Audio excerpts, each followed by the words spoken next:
تماشاوان هجا نها میوان کیمی تایبت هی حوال کیمی نویسکار زندان مناف عثمان کو 32 سالا دگرتیگهین ترکیه و کردستان دما آسوغی هاتا بردن اونها میوان می حوال مناف پیشین بیشن گلکی درباسوی به تجریه که پر دور و دریج هاتا ویدری پیش از وی دخوازم بپرسیم دوا 32 سالا تو چند گرتیگه هما؟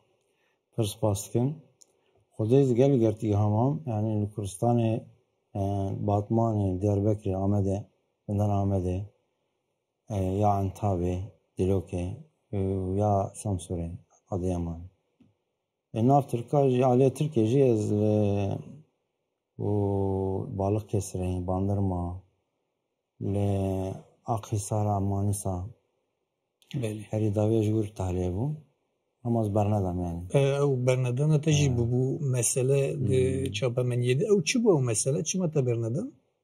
او قانون کنه در کتب و انفاز گفت بیانی سوریه بو گره که ما جید بدن جاندارمایجی پلیس و درسینور بکن بله yani Türkiye bernedin veca gotunem tabişin az dam jandarma az bernedin durum karakoli go em tabişin ev talabiyede Uygavi deste daişe de bu. dest çeti olandan yani istihbarat Türkiye idaret kan mugola narmur بدن şami gom tenadın şami ya hiç döndürdüm am متخصص لور من بردن از Öndürdü ne zindan edin? nerede kampış zindan Kampa penaberan edirneyi beli ev salete girtin edin bigişti de şen kırtık nevisandı خدای نزیسی هیا یعنی شماره واشی تدام نزیسی هیا اری و قصدی مرگر کردن یعنی ورگر راست جدر ویوان جدر وی اوه یک منی فساندن اری نزی yani 28 falan قصدی بیرم ایگ مرگران دنیج هو قصانه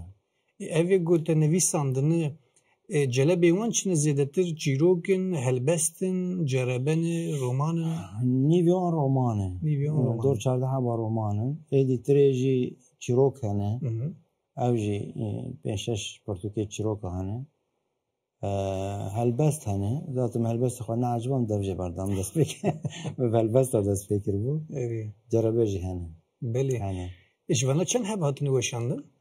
نه هباتنی وشاندن yani ek minif sandın ha wargerji penşeş katın çap warger kijen pırtukta wargerandın warger ya her giring 1000 yok şebe ya par derece çünkü yazda salah ham qadam ha şehrazat hari ya yazda salah integral metnavi orijinal yani mahmud wargeran çend rupelle tahminen az tahmin kim 3000 rupiye hari kijen zamanı wargeran arabi بله و پرتوکیه تایدین یگوتا ورگراندن کیجن نویسکارانه نویس الکساندر دوما هیا او مونت کریستو مونت کریستو و یک دیجی هکتور مالو هیا سیوی بله نزار قبانی که بو البست داش البست غزبیاتی وکی دیجی میرکو هبو آنتوان دوزک سبری اویگی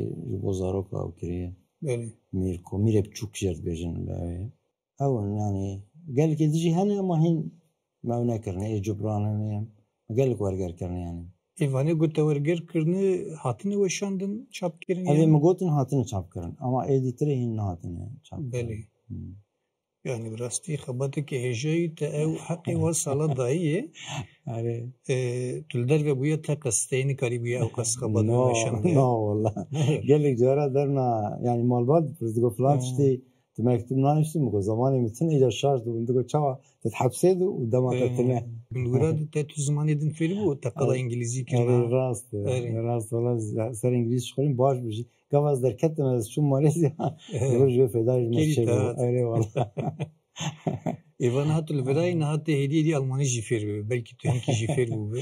Valla düşünme mecbur yani tınav civata kede bir zaman git beyvin ez par merakji merakam ser zamana para. Şu hanek nezi İngilizce ji belki teferk kiri be. Arı rast İngilizce zaten o kurmancı ve embeji Farsi yani. Bele rast. O kavaniye kerhalde.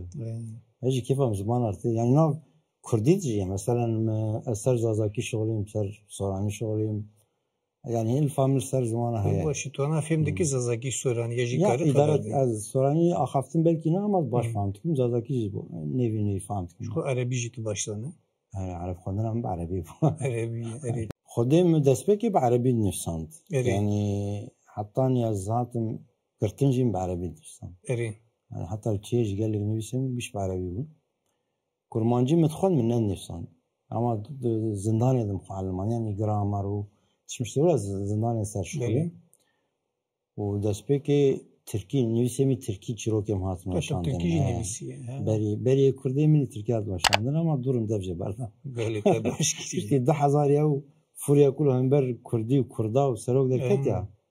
İşte gertnavi pır bu müje yazazım devce barda. Avro. Kürdi pevznan hepsini. Hatta Kürdi hepsini. Tabii başka. Ben sana vedavi.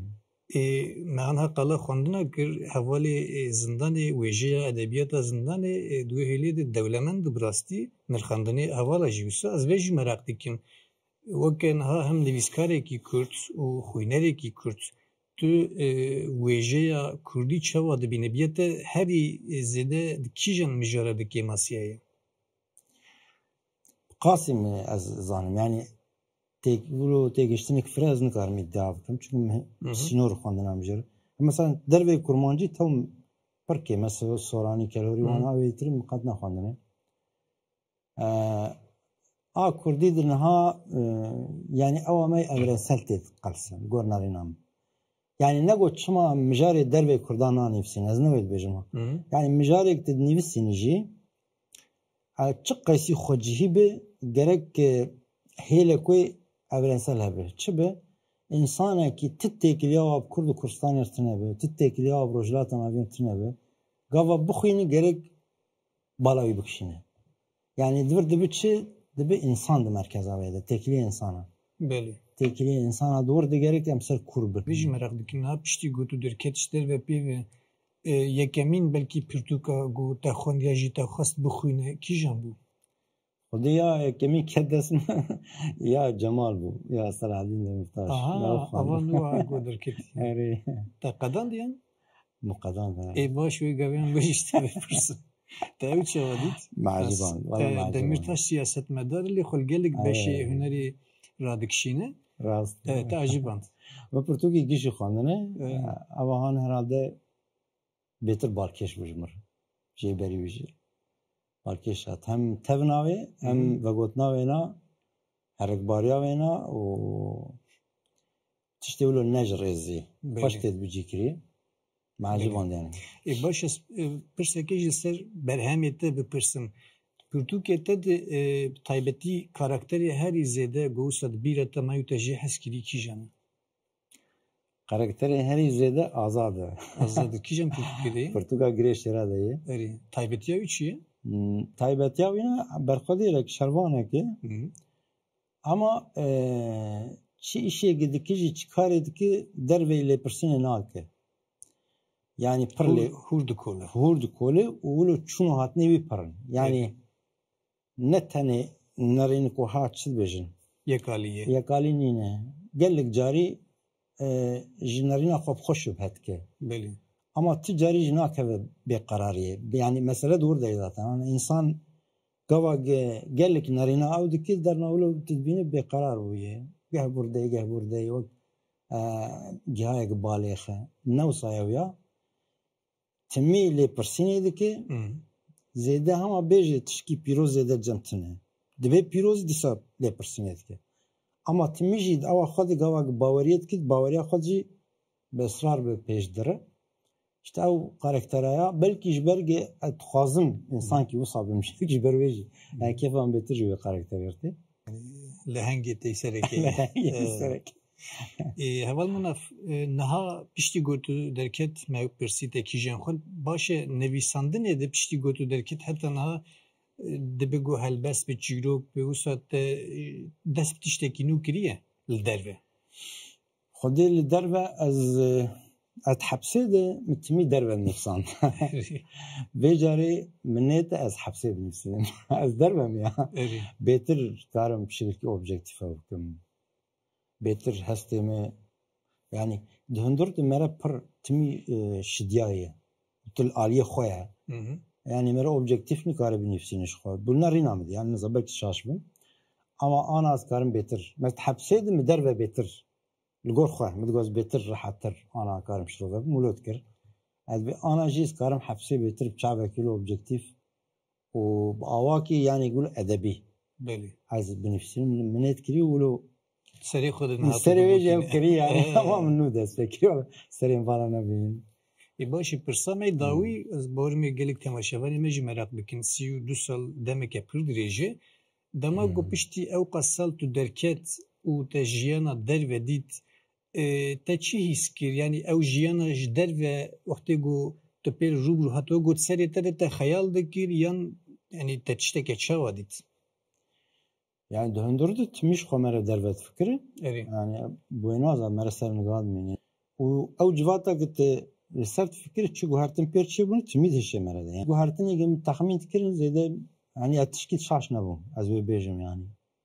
Yani tekili insana az bejim vakfan gornarinam disa yani xarabi u başı dışarıdan her derede. Nava insan bxode u nava insana bxodiş. Ama civata kurt prati guhartin. Yani peşketin mania peşketin az bejim. Rastici kurt bere پر هرمی ولو تنگ انسان کرد او ما پچکی شیوه دبوک جدا با ما ولوش خود جدا دید عدنا حرکت دم ای انسانش خود جدا تر دید ها در وینا herkes döndüre خود ولو قالب کی bu او kişatın şikandın ragandına kurdi ve je der siyaseta kurdi çıkış problemi ve hepinci ama frebuni ki mezin de hiç insan kurdi şey bu avya mera parke hoşt kerasti beli gelek spas ki heval menaf u amil heviye Türkiye taynu bune di bekral der ve te şebike u hevi dikin hem disa danasina Türkiye tebikin u hef peyvini ser u eje edebiyat tebikin gelek spas az gelek spas ki mun herabin inşallah